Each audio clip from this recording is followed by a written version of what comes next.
Hello po mga kalods at welcome back po sa channel natin. So dito po sa harapan makikita nyo dalawang klase po ito na 3-gang switch. So ang pag-uusapan natin mga lods ay paano ba mag-basic wiring sa 3-gang switch. Pakita ko muna, palapit na lang natin. Itong klase na gagamitin natin sa 3-gang ay isang Roto po ang brand. Ito sa kabila naman po naka-UPO po ang nakalagay, makikita ba? Dito nakalagay UPO. So yung mga advantage at disadvantage dito po sa dalawa. So kung titingnan natin dito sa likod at saka itong isa na 3-gang switch, magkaiba po ang design. So ang ginagamit po sa Roto, ito yung bagong nakita ko sa Roto na ang ginagamit nila ay naka-screw type na po ang paglalagay sa terminal. So ibig sabihin, madali mo lang matanggal o gusto mong ilagay o tanggalin, luwagan mo lang po ang screw dito, pwede nang matanggal. Pero yung mga old style nung klase ng mga 3-gang nung una, ito yung isasaksak mo dito. Tapos kung tatanggalin mo, kailangan mong ipitin pa dito sa screwdriver para matanggal po ang isang wire. So, may ilalagyan po dito na butas para iipitin mo ito para matanggal po yung wire. So kung hindi maganda pagkaipit dito, masubrahan mo, pwede itong mabasag o madamage. Kaya minsan po mahirap tanggalin ang mga socket type na ganito na hindi naka-screw type. Compare po dito sa bago nating nakita na Roto po ang brand. So ang maganda po dito, advantage po, madali pong tanggalin kung magtatanggal ka sa terminal na gamit ang screw. So dito sa kabila, wala po itong screw. Nakasaksak direct po ito. Tapos kailangang pagbutihin mo ang pagsaksak. Kasi kung mababa lang, hindi makabaon sa ilalim ng maayos. So magkalolos contact. Compare po dito, mas maganda. Talagang naiipit mo ng maayos at mahigpitan mo ng maigi kasi naka-screw type. So ang gagamitin natin mga lods ay ito po ang gagamitin natin ngayon. Ang 3-gang switch. So, ang pag-basic wiring natin, so, balik tayo po kung paano ba mag-basic. Para sa mga baguhan natin, mga kaludi dyan, mag-basic house wiring tayo. Paano ba mag-basic wiring sa isang 3-gang switch na gagamitin? So, dito po, so, kukunin ko muna itong socket bulb na gagamitin natin. So, dahil po naka 3-gang switch po ang gagamitin natin, so, 3 socket din ang gagamitin natin para maka-individual po ito sa switching natin. So, balik po tayo dito sa socket natin, sa paglalagay po ng wiring dito po sa 3-gang switch natin. So, basic po, sa ganitong socket, pag line to line po ang gamit natin. So, i-separate natin yung kaibahan sa line to line at saka sa line to neutral para dagdag idea sa mga baguhang kaludi natin. So, kapag naka line to line po ang gamit mo, itong pagkukunik po sa isang socket, kahit po magkabaliktad ang paglalagay sa wire kapag line to line ang gamit mo sa bahay. So kahit saan mo ilalagay. Tapos ang line to line, maraming nagtatanong ano yung kaibahan sa line to line. Ang line to line po mga kalods ay bawat isang linya ay may 110 volts. Kaya sa dalawang linya nagiging 220 volts po mga lods. Yun ang line to line. Pareho pong nakalive ang dalawang linya na 110 volts. Kapag naka-line to neutral naman po ang linya na ginamit nyo, ang line po ay naka-live, naka-direct agad sa mataas na voltahe na 220. Tapos ang neutral na linya, yung isang wire na neutral, yun po ay 0 volts. Yun ang kaibahan. Tapos ang paglalagay po sa wiring dito po sa line to neutral, magkaiba. Kasi dito po makikita mo, yung sinter mo dito sa taas, yung sa sinter, diyan makikita ba? Yung sinter, dyan mo ilalagay ang line sa line to neutral. So, ang butas, makikita naman dyan. So, dito mo ilalagay ang wire. So, ipakita natin ang wire. Tapos, ang wire na ginagamit sa line to neutral, yung live po ay itim. So, dahil ang lalagyan mo para safety mong ilagyan ang mga socket bulb sa ilaw, yung center po ang ilalagay mo na kulay black. So, dito, makikita natin. Ito yung sa center na kulay black. So, ilalagay natin siya at lagyan, higpitan natin ang screw. So, yan. Yan. Tapos sa kabila naman po dito mga lods, ang kulay, yung tagiliran po niya dito, yung color white. Kasi itong tagiliran sa line to neutral, 0 volts po yan mga lods. Ang live lang yung sa center. Tapos, ang kulay sa wire hindi po magkapareho kapag naka-line to neutral po ang linya nyo. So, ang kulay po dyan is white. Ang kulay po sa wire na gagamitin. Hindi po pwedeng magkapareho ang kulay. Magkapareho ang kulay madalas ginagamit kapag line to line po ang gamit sa linya nyo o provider. Pero itong gagamitin natin sa 3-gang switching natin, naka-line to line po ang gamit natin ngayon. So, isinali lang natin ang line to neutral para kung sakaling may line to neutral po kayo sa bahay, ito ang susundin mo. So, naka-white po ang neutral, tapos yung line naka-itim. Tapos, nasa tigiliran po sa kilid ang kulay white na topping. So, ito ang para sa white. So, may color coding po talaga ang line to neutral. Hindi pwedeng mabaliktad. Yan. So, ipitan natin. Okay.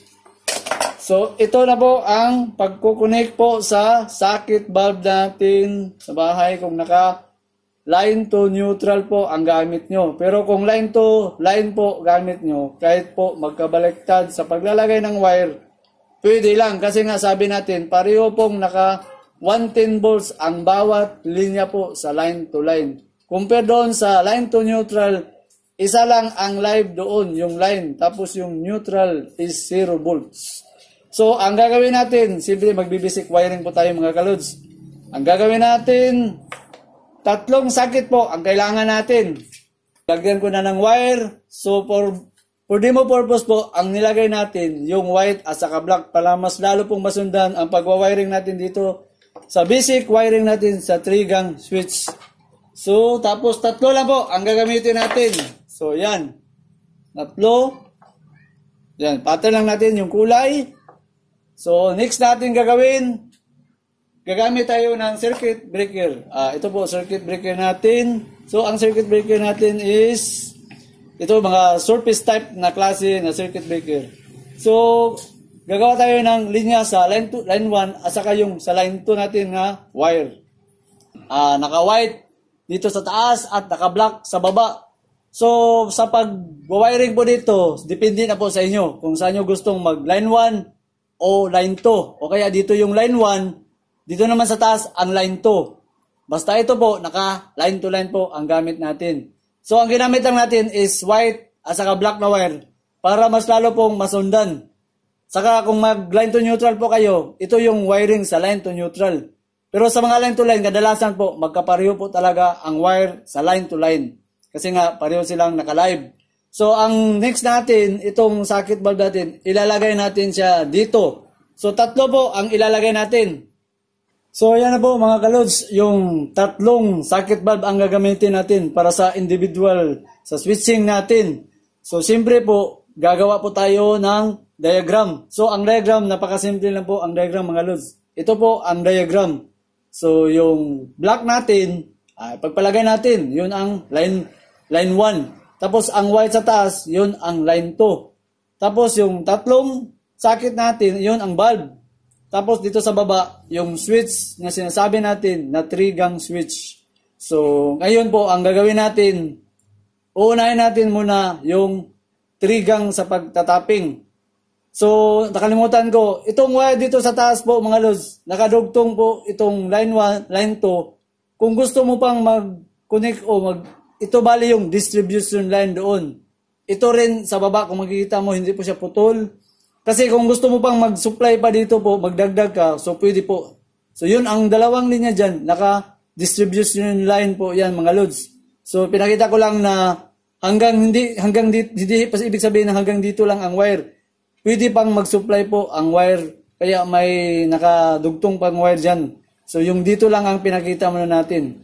So ang gagawin natin dito sa diagram natin, dito tayo uuna sa switching po, yung basic na pag-wiring sa 3-gang switch natin. So dito ko na lang ilalagay, makikita ba yung diagram natin? Ito po ang gagamitin natin, ang roto na naka-screw type po ang gagamitin natin. Tapos nakaganon po ang design So pag ganyan po ang design, nakaganon. Kasi ang designation natin, ito yung switch 1 na iilaw dito. Tapos yung switch 2 natin, yan. Tapos ang switch 3, ito.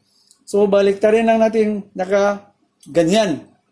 So ang pagtatapping po dito mga lods, napakadali lang pong itapping. So makikita po dito sa diagram, ipakita natin. So ayan po, yung unang bulb natin, ito yung unang bulb na sakit. Yung pangalawa, at yung pangatlo natin, ito. So ang una natin gagawin sa switching natin, yung madalas pong ginagamit na pagtatapping sa isang 3-gang switch, ay makikita mo dito sa baba na nakakonektado po ang 3 wire po dyan sa baba. So, ibig sabihin po, kapag ganito po ang switching natin, yan, naka-jumper po dito sa baba. So, makikita mo, nakakonektado po ang 3 terminal dyan. So, ang gagawin mo sa ganitong klase na 3-gang switch natin, lalagyan mo ng jumper para makakonektado itong 3 nating mga switching, mga loads. So, ang gagawin natin, maglalagay tayo ng jumper na wire. So, dito ka mag-uumpisang magja-jumper ng wire. Yan. Yan. Tapos, siyempre, nakadugtong yung 3. So, 3 po, ilalagay mo pag isa dito at saka dito.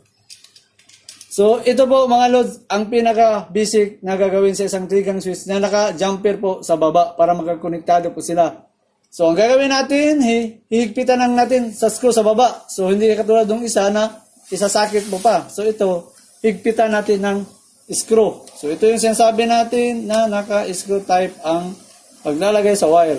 At saka, yung isang wire dito, lalagyan natin ng wire. Kasi yung wire po dito, makikita mo yung isang wire, nakatapo siya sa L1, sa color black natin na wire. Itong black wire natin, lagyan natin ng isang wire. So, makikita na sa diagram, yung 3, tapos may isang wire na papasok na nakatap sa line 1. So, dagdagan natin ito ng isa pang wire. Ito ang terminal natin. Makikita naman ang terminal para sa line 1. So, lalagyan natin ng wire dito. Yan. Tapos, higpitan natin mga loads ang screw. Yan. So, meron na tayong jumper po sa baba dito sa terminal. So, makikita man naka-jumper yan 3. So, dito po sa taas, yung 3, isa-isa yan, papasok po dito. So, yung unang bulb natin, itong wire, makikita mo, dito siya nakatap. So, dito sa unahan mo ilalagay. Yan, dito mo ilagay mga loads. So, ang next natin, yung pangalawa, ito. So, yung terminal, na kulay black lang. Madali mong masundan mga loads. Yung kulay black, sa pangalawa mo ilalagay. So, yung butas, ilalagay mo lang siya dito. Okay. So, yung pangatlo na tayo mga lods. Makikita mo, nakakalagay na sa pangalawa. Yung pangatlo na wire, ito. Yung pangatlo natin na butas dito po. Makikita naman dyan sa diagram natin. So, isasaksak lang natin sa butas dito mga lods. Dito. Yan. So, yan po mga lods. Natapping na natin po ang 3 na wire. So, yun ang switch 1, switch 2, at saka switch 3. So, ayan po. Yan na po ang pagtatay. Medyo madilim kaya medyo hindi makita yung wire. Pero ito na po ang nangyari dito. Naka-jumper sa baba. At saka yung switch 1, switch 2, switch 3. So, isa pong papasok dito sa bawat switching natin. Tapos yung isang wire pong natitira dito, ito yung itatapping natin sa black dito sa line 1. So, ang line 1 po, itong wire, makikita mo sa baba sa mga jumper. So, itatapping lang natin sa dito sa black na wire po dito mga lods. So, yan po, nakonektado na natin ang sa black. Ito, makikita sa diagram, yung black nakakonect sa line 1 natin na black. So, yan po mga lods. Ito, tapos na po ito mga lods. Ito na po ang mangyayari sa switching natin mga lods. Yan. Dahil lahat ng white sa taas, nakakonektado po dito sa taas. Yung white, yung 3 natin, itatapping na natin yung dito sa mga white. So, ayan po mga lods, tatapping na natin yung 3 wire po. Diyan, makikita naman. So, makikita na po ang 3 wire sa taas. So, pakita ko muna yung diagram natin mga lods. So, ayan po, nakatapping lang lahat ang white sa taas. So, yun ang white po, nakatapping yung 3. Tapos yung sa baba, yung switching at saka yung sa wire. So, ito na yung switch. So, gagawin natin ito mga lods. Ilalagay natin yung mga bulb. Tapos dito, Siyempre, bago po natin mag-testing, titingnan natin dito kung wala bang short circuit po sa mga connection natin dito. So, ito po, gagamit tayo ng multi-tester na analog. So, dito ko na lang ilalagay. Makikita ba? So, yan, testin natin. So, gagawin natin, ilalagay natin ang test probe. Dapat hindi yan pumalo. So, ilalagay natin siya dito. Tingnan mo natin. Okay. So, dito tester ka at saka dito. So, yan. So, okay po. Hindi po siya pumalo. Kasi kung pumalo yan, short circuit tayo. So, tapos, pwede kang mag-switching para sure. Yan.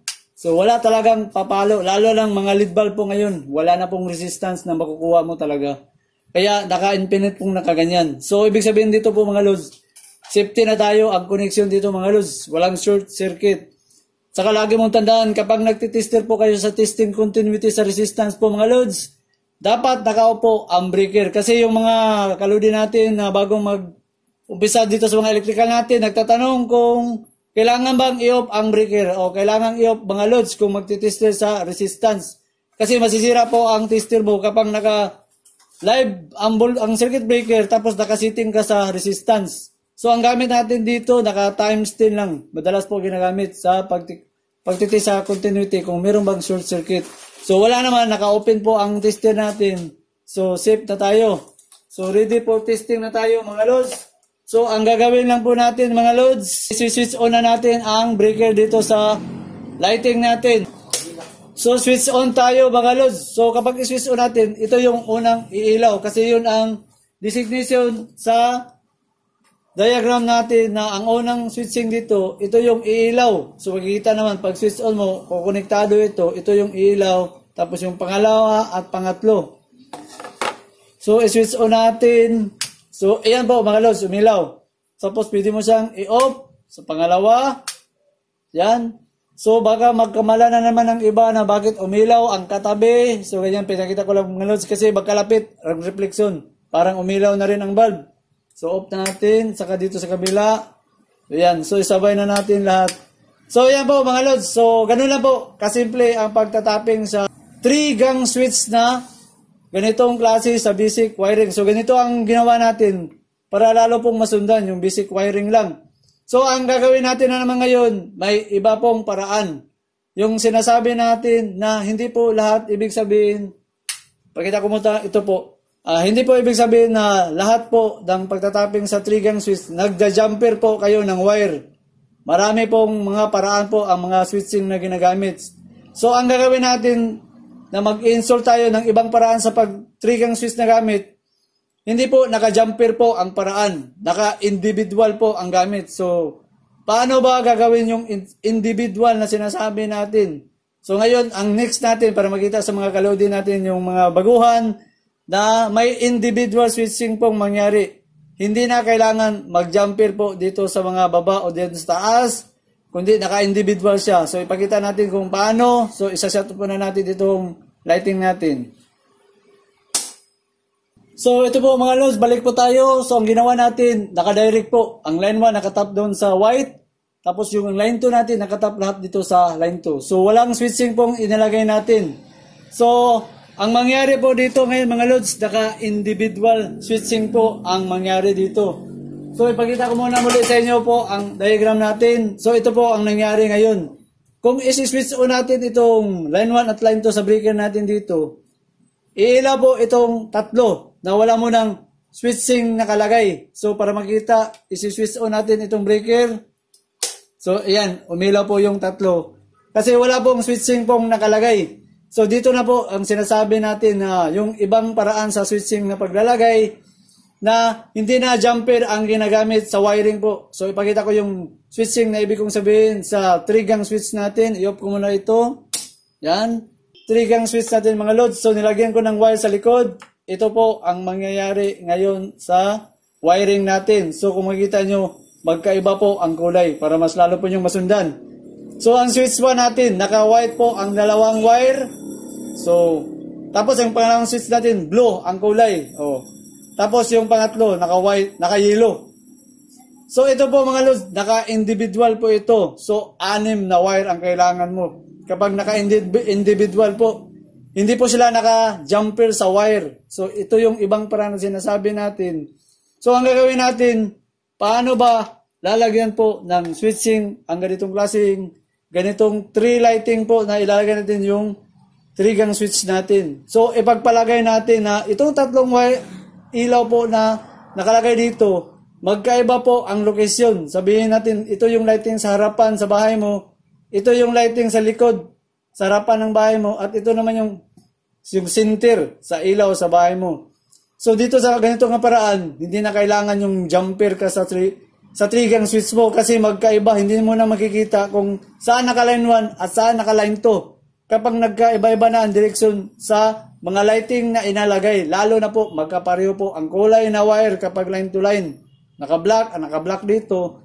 So mahihirapan kang mag-trace up. So yung option na paglalagay sa switching na ganito, na malayo po ang designation sa bawat lighting, tapos 3 gang switch ang gagamitin mo. So ito po ang gagawin natin. Kapag ganitong klase na po, na naka-individual po ang wiring, kahit saan mo dito gustong ilagay ang wiring sa lighting natin nga naka-distribute. So, ibig sabihin, paano natin siya ilalagay? So, ang paglalagay sa switching po, kahit saan ninyo ilalagay po dito. Kung naka-line to line ang gamit. So, ibig sabihin po, pwede mong i-cut off dito ang wire at dito mo ipasok yung switching. O kaya pwede rin sa baba. So, ipagpalagay natin, sa baba natin ilalagay. So, wala kang gagawin, puputulin mo lang po dito ang wire mga lods. At dito mo isasaksak yung kulay. Ang gawin natin, yung kulay, yellow, makita natin, yung switch 1, yan, makikita mo, nakakulay yellow. So, ang gagawin mo, i-jumper mo lang dito mga lods, ang yellow na wire sa switching natin. So, ang mangyari dito, kahit po magkabaliktad ang wire sa paglalagay, pwede lang po mga lods. So, dito ko muna ibutang yung diagram. So, ang mangyari, yung ibig kong sabihin po, kung ito yung switching natin, yung 1, kahit po magkabaliktad paglalagay, kung ilalagay mo siya dito, puputulin mo ang lighting natin dito sa unang lighting. So, ibig sabihin po, ito yung una. So, ibig sabihin, ito lang ang puputulin mo.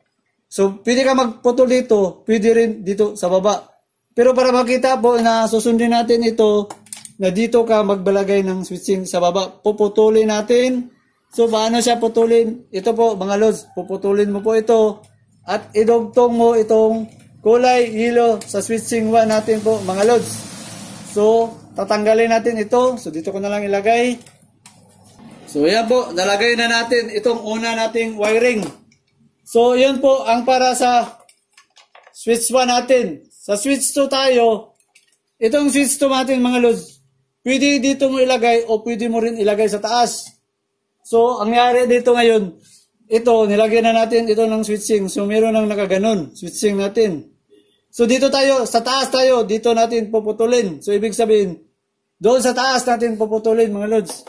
So, yan po, naputol na natin ito. So, yung blue dito, kahit po magbaliktad paglalagay. So, dito yung isa, tapos yung isa, dito mo ilagay yung isang wire sa blue. So, ayan po mga lods. So, nalagyan na natin dito ng switching po mga lods. Itong pangalawa. So, may switching din ilagay dito po mga lods. Yan.